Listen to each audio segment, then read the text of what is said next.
Hello student, clear solution online YouTube চ্যানেলে তোমাদের সকলকে স্বাগত।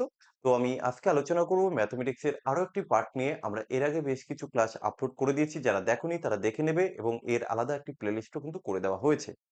তো আমাদের আজকের ক্লাসের ফার্স্ট যে কোশ্চেন রয়েছে, দেখো নাম্বার 16 থেকে কি বলা হয়েছে।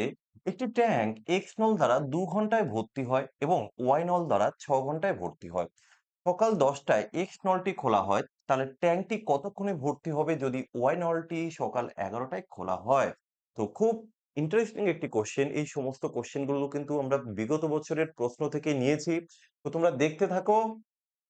তাহলে প্রথমে যে এক্স নল সেটা কি করলো না 2 ঘন্টায় ভর্তি করলো, আর যে ওয়াই নল সেটা কিন্তু 6 ঘন্টায় ভর্তি করলো। আমরা এটা হলো কি টাইম। একটা কাজ করি, আমরা দেখিনি ওই ট্যাঙ্কের যে ধারণ ক্ষমতা সেটা কত। ট্যাঙ্কের ধারণ ক্ষমতা কি করে আসে বলতো, তাদের এলসিএম করে। তাহলে এলসিএম করলে 6, তাহলে 6 ইউনিট হচ্ছে তাদের ওই ট্যাঙ্কের টোটাল ধারণ ক্ষমতা। তাহলে এটা হলো ট্যাঙ্কের আয়তন, এটা হলো ট্যাঙ্কের যে সময় লাগে ভর্তি করতে। তাহলে ট্যাঙ্কের যে পাওয়ার বা এফিসিয়েন্সি সেটা কত, মানে ওই নলের যে পাওয়ার বা এফিসিয়েন্সি ট্যাঙ্কের তো না। তাহলে এফিসিয়েন্সি কত হবে, এর হবে 3 আর এর হবে 1। ওকে, এবার এখানে একটা কথা আছে কি, এক্স নলটা দেখো সকাল 10টার দিকে চালু করা হয়েছে। এক্স 10টায় চালু করা হয়েছে আর ওয়াই কখন চালু করা হয়েছে, 11টায়। তাহলে এই যে 10টা থেকে 11টা এই সময়টা শুধুমাত্র এক্স নল দিয়ে ভর্তি হবে। তাহলে এই 10টা থেকে 11টা 1 ঘন্টা। ওই 1 ঘন্টায় এক্স কত ইউনিট ভর্তি করবে, 3 ইউনিট ভর্তি করবে। রাইট, 1 ঘন্টায়। এই যে 10টা থেকে 11টায়, 11টায় এক্স 3 ইউনিট ভর্তি করবে।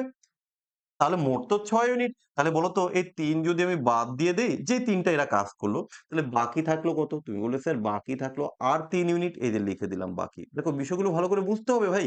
শুধু একটা অঙ্ক আমি আসলাম, করলাম, চলে গেলাম, এটা নয়। না, এই 1 ঘন্টায় এক্স 3 ইউনিট ভর্তি করবে, কিন্তু টোটাল তো আয়তন হচ্ছে 6 ইউনিট। তাহলে 3 ইউনিট যদি ভর্তি করে, বাকি থাকলো আর কত? 3 ইউনিট। আচ্ছা ঠিক আছে। তাহলে এবার 11টা বেজে গেছে। এবার কিন্তু এক্স আর ওয়াই দুটো নল একসাথে ভর্তি করবে। তাহলে এবার যদি এক্স আর ওয়াই দুটো একসাথে ভর্তি করে, দুটো একসাথে কত ইউনিট ভরবে বলতো? 4 ইউনিট। কিন্তু তোমার তো এখন আর 4 ইউনিট নেই, তোমার আছে মাত্র 3 ইউনিট। 4 ইউনিট করে কি না 1 ঘন্টায়, কিন্তু এখানে 3 ইউনিট। তাহলে কত ঘন্টা লাগবে? আমি এটাকে ডিভাইডেড করে দেবো, 3কে ডিভাইডেড করবো 4 দিয়ে। এটা আসলে বেরোবে ঘন্টা, কিন্তু আমি মিনিটে কনভার্ট করে নেবো। তাহলে কি করতে হবে, 60 দিয়ে গুণ করতে হবে। 4 দিয়ে একে কাটলে 4 15, 3 15 হচ্ছে 45। এবার এটা কিন্তু মিনিটে চলে আসলো, এত মিনিট। তো এখানে কোশ্চেন করা হয়েছে সকাল 11টায় খোলা হয়েছে। তাহলে এবার দেখো ভালো করে বুঝবে। তাহলে সকাল 11টায় এক্স খুলেছে। তাহলে এক্স খোলার পর আর কত সময় লাগছে?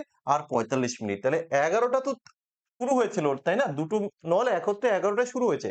তাহলে আরো 45 মিনিট সময় লাগবে। তাহলে পুরো কমপ্লিট। তাহলে 11টা বেজে 45 কোথায় আছে দেখো, সকাল 11টা বেজে 45, এই যে 11টা 45 শেষ উত্তর।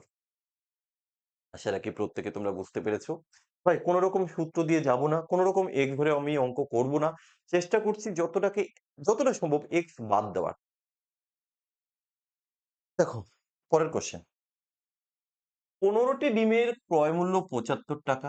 তাহলে 4 ডজন ডিমের ক্রয় মূল্য কত? এটা খুবই সিম্পল কোশ্চেন, একদম বেসিক। দেখো একটা পরীক্ষায় যদি 25টা কোশ্চেন থাকে, 25টা কখনোই কঠিন থাকবে না।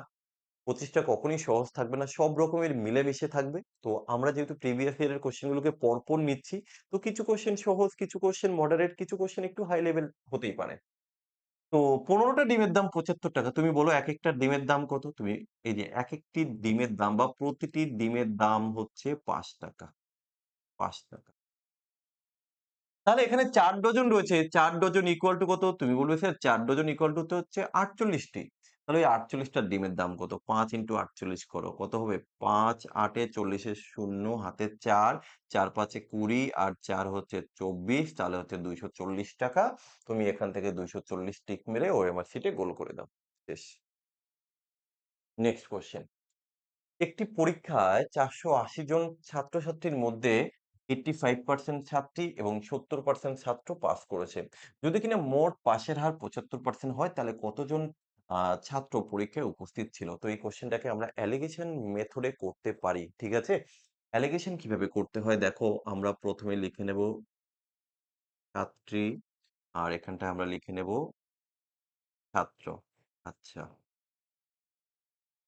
আর এখানটা হচ্ছে তাদের পাশের হার মানে গড়। বা তুমি মোট যা খুশি তুমি লিখো গড়।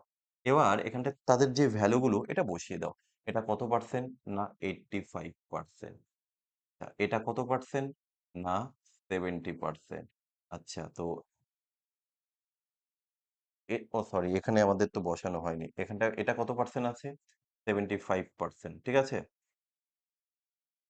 তাহলে এবার অ্যালিগেশন করলে এটা হবে দেখো 5 আর এটা হবে দেখো কত? এটা হবে তোমার 10।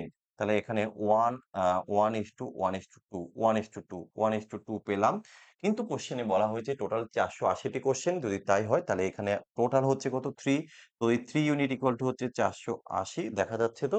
হ্যাঁ, 480 তো 1 ইকুয়াল টু কত হবে? 160 1 ইউনিট ইকুয়াল টু 160।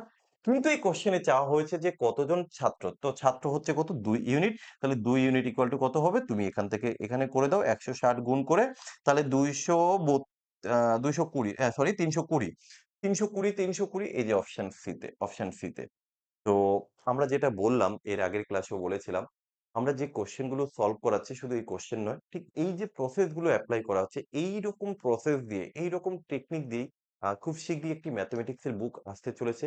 তো আশা করি সেই বইটি থেকে যদি তোমরা প্র্যাকটিস করো এবং বইটি যদি তোমার কাছে থাকে, আশা রাখি অনেক অঙ্ক তুমি অনেক শর্টকাটে করতে পারবে। কিভাবে এক্সামের টাইম ম্যানেজ করতে হয় সেই বিষয়টা শিখতে পারবে। আমি ঠিক যেভাবে করাচ্ছি দেখো প্রত্যেকটা কোয়েশ্চেন একই প্রসেসে সেখানে পুরো ডিটেইলস লেখা থাকছে যে আমরা কিভাবে করলে অঙ্কটাকে শর্টে করতে পারবো। কেমন? তো আমাদের নেক্সট কোয়েশ্চেন কি বলা হয়েছে? ১১ টি সংখ্যার গড় দেওয়া হয়েছে এবং প্রতিটি সংখ্যার সাথে যদি সংখ্যাকে আমরা ৭ দিয়ে গুণ করি তাহলে নতুন যে সেট তার গড় কত হবে? মনে রাখবে কোন একটা সিরিজের ধরো একটা গড় দেওয়া হয়েছে। ঠিক আছে? সেই গড়টা x, y, z যাই হোক না কেন তাকে যদি কোন সংখ্যা দিয়ে গুণ করা হয় তাহলে আমাদের নতুন যে গড়টা হবে সেটা কি হবে? আগের যে গড় তার সেই গড়কে আমরা নতুন সংখ্যা দিয়ে জাস্ট গুণ করে দিলে আমাদের উত্তর চলে আসবে। তাহলে সেই ক্ষেত্রে আমাদের যে নতুন গড় এই দেখো একদম আমি লিখে দিচ্ছি তোমাদের যাতে তোমরা ধরতে পারো মনে থাকে। নতুন গড় কি হবে? ১ম গড় বা আগের গড়। দেখো, আগের গড় ইনটু যেটা গড় যেটা গুণ করা হয়েছে। কত দিয়ে গুণ করা হয়েছে? যেটা দিয়ে গুণ করা হয়েছে। তো এখানে ৭ দিয়ে গুণ করা হয়েছে। তুমি ৭ রেখে দাও। আগের গড় কত? আগের গড় হচ্ছে ৬ আর তুমি গুণ করেছো ৭ দিয়ে তাহলে কত হবে? ৬ ৭ এ ৪২। দেখো অঙ্ক ফার্স্ট করতে গেলে না তোমাকে একটু প্র্যাকটিস করতে হবে। যদি তুমি প্র্যাকটিস না করো আর ভাবো এমনিতে হয়ে যাবে যে মানে উইদিন টাইমের মধ্যে করতে পারবে এটা কিন্তু কখনোই নয়। মনে রাখবে অঙ্ক আমরা প্রত্যেকে করতে পারি। কিন্তু উইদিন টাইমের মধ্যে কারা এক্সামে করতে পারি এটাই হচ্ছে আসল কম্পিটিশন। সো অঙ্ক করা নয়, অঙ্ক উইদিন টাইমের মধ্যে করতে পারা হচ্ছে কম্পিটিশন। একটি ঘরের ৪ দেওয়ালের ক্ষেত্রফল দেওয়া আছে এবং মেঝের পরিসীমা দেওয়া আছে। তাহলে ওই ঘরের উচ্চতা কত? ঘরের উচ্চতা তো আমি জানি না। কিন্তু ঘরের ৪ দেওয়ালের ক্ষেত্রফল এবং পরিসীমা জানি। তো এই জায়গা থেকে ঘরের উচ্চতা তুমি একটা কাজ করো। আগে ৪ দেওয়ালের ৪ দেওয়ালের ক্ষেত্রফলের সূত্রটা লিখব। ৪ দেওয়ালের ৪ দেওয়ালের ক্ষেত্রফলের সূত্র কেউ মনে আছে? বলতে পারবে? ৪ দেওয়ালের ক্ষেত্রফল ইকুয়াল টু কি? ঘরের ঘরের পরিসীমা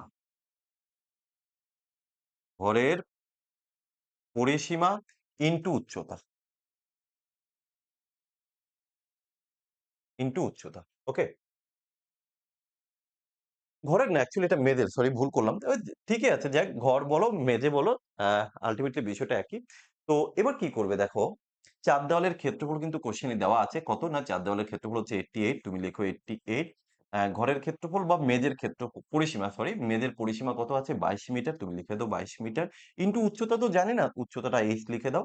তাহলে এখান থেকে দেখো তোমার h ইকুয়াল টু কত চলে আসবে? ২২ দিয়ে এটাকে কাটলে কত হবে? ৪/৮ 88 ৪ চলে আসবে। তাহলে আমাদের এই যে উচ্চতা কিন্তু আমরা পেয়ে গেলাম।